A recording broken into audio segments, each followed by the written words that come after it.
अस्सलाम वालेकुम।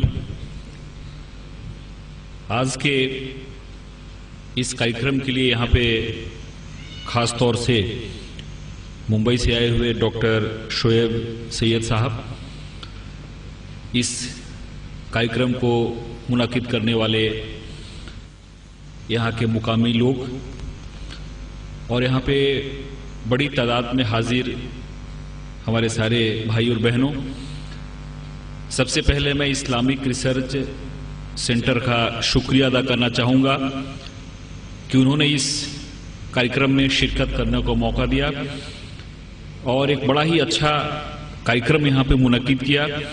उस कार्यक्रम का मकसद उन्होंने जो बयां किया वो भी काबिल तारीफ है। इसके पहले भी एक जो यहाँ कार्यक्रम हुआ था, उस कार्यक्रम में मैं हाजिर था और उस कार्यक्रम का असर, उस कार्यक्रम का पैगाम और उस कार्यक्रम का मैसेज हमारे सोलापुर में काफ़ी अच्छा गया। और उस समय भी मैंने ख्वाहिश जाहिर की थी कि इसके बाद अगर आपका कोई कार्यक्रम होता है तो आप मुझको बताएं और मैं कोशिश करूंगा कि उस कार्यक्रम में मैं जरूर शिरकत करूं। नामो नसब जमीन के नस्लों में बट गए, आदम के बेटे कितने कबीलों में बट गए, आए हैं जब से पेश इमामत के मसल्ले, सिजदे हमारे कितने मरलों में बट गए, दे किस तरह से कौम को इल्जाम में गुम रही, जब रहनुमा ही कौम के फिरकों में बट गए। अगर रहनुमा ही फिरकों में बट गए और उन्होंने उस चीज को नहीं समझा, उसको मकसद को नहीं समझा, तो हम उस महान और उस ग्रेट रिलीजन को क्यों दोष दें जिन्होंने पूरी दुनिया में अमन को लाया। ये समझने की चीज है, क्योंकि बहुत सारी चीजें मुझको भी मालूम नहीं थी। मेरे भी मन में बहुत सारे मिसअंडरस्टैंडिंग थे। जब मैंने इस्लाम को पढ़ा और इस्लाम जानने वालों से चर्चा की तो मेरे मन में बहुत सारे मिसअंडरस्टैंडिंग थे, वो मिसअंडरस्टैंडिंग दूर हो गए। एक जगह ऐसी आयत आई है जहां पे कहा गया है कि इस दुनिया की कोई भी ऐसी जगह नहीं है जहां पे हमने अपने नबी और रसूल न भेजे। 1,24,000 हमने अपने नबी रसूल दुनिया में भेजे, जिसमें से 25 का नाम कुरान में आया है। दुनिया की कोई भी ऐसी जगह नहीं है जहां पे हमने नबी रसूल न भेजे हो, और पूरी दुनिया जो है वो खुदा की बनाई हुई है। इसलिए खुदा के लिए एक शब्द यूज किया गया है। गॉड जो है, खुदा जो है वो रबुल अल आलमीन है, और प्रोफेट मोहम्मद जो है वो रहमतुल आलमीन है। खुदा हर एक के लिए, प्रोफेट मोहम्मद का जो संदेश है वो किसी एक व्यक्ति के लिए नहीं है, एक मुल्क के लिए नहीं है, एक इंसान के लिए, पूरी दुनिया के लिए, क्योंकि हर एक welfare of the whole humanity उस चीज में आती है।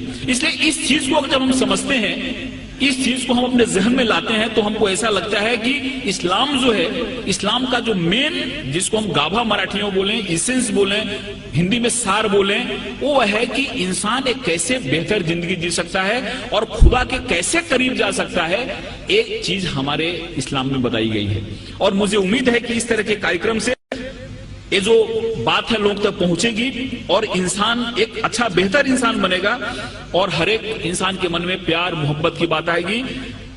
कुरान में जिहाद जो शब्द है, लफ्ज है, केवल 41 टाइम आया है, लेकिन और जो चीजें हैं, कंपैशन की बात है, रहमत की बात है। आप कहीं भी देखो कुरान की शुरुआत होती है रहमत से, रहीम से शुरुआत होती है, और वो जो शब्द है रहमत शब्द वो 325 बार आया हुआ है। रहमत शब्द जो है, कंपैशन शब्द जो है वो 325 बार आया हुआ है, और जिहाद शब्द जो है वो 41 टाइम आया है, और वो भी जंग के अर्थ में नहीं आया है। जिहाद एक एफर्ट्स के रूप में आया है, एक कोशिश के रूप में आया है, और उसमें भी ऐसा कहा गया है कि जिहादे अकबर और जिहादे असगर। तलवार की लड़ाई बहुत छोटी लड़ाई है जिसको उन्होंने जिहादे असगर कहा, और खुद से लड़ना जिहादे अकबर है। सबसे बड़ी लड़ाई है खुद से लड़ना। हमारे अंदर जो विकार है, हमारे अंदर जो दोष हैं, हमारे अंदर जो खामियां हैं, इन खामियों से लड़ना सबसे बड़ी लड़ाई, जिसको जिहाद अकबर कहा। और तलवार की लड़ाई छोटी लड़ाई है, उस लड़ाई को बहुत ज्यादा तरजीह नहीं दी, वो जिहाद असगर है। इसलिए बहुत ऐसी चीजें हमारे सामने आती हैं जिस चीजों से ऐसा लगता है कि इस्लाम ने दुनिया को क्या दिया, लेकिन कुछ लोगों ने जानबूझ के इसको फैलाया, कुछ लोगों ने समझा इसको नहीं, कुछ लोगों ने समझाया नहीं। और मुझे उम्मीद है कि जिस हिसाब से इस्लामिक रिसर्च सेंटर ने इस्लाम को बड़े ही साइंटिफिक ढंग से सामने लाया है। उनकी किताबें भी जो निकली हैं, वो किताबें जब कोई आदमी पढ़ता है तो उसके मन में एक सही पिक्चर आता है। कहीं भी किसी के बारे में नफरत नहीं, कहीं भी किसी के बारे में मन में विद्वेष या दुश्मनी। मोहब्बत से करो आगाज तो अजनबी भी करीब आते हैं, और मोहब्बत है एक रूहानी मंजिल जहां फरिश्ते भी सर झुकाते हैं। खुदा हाफिज।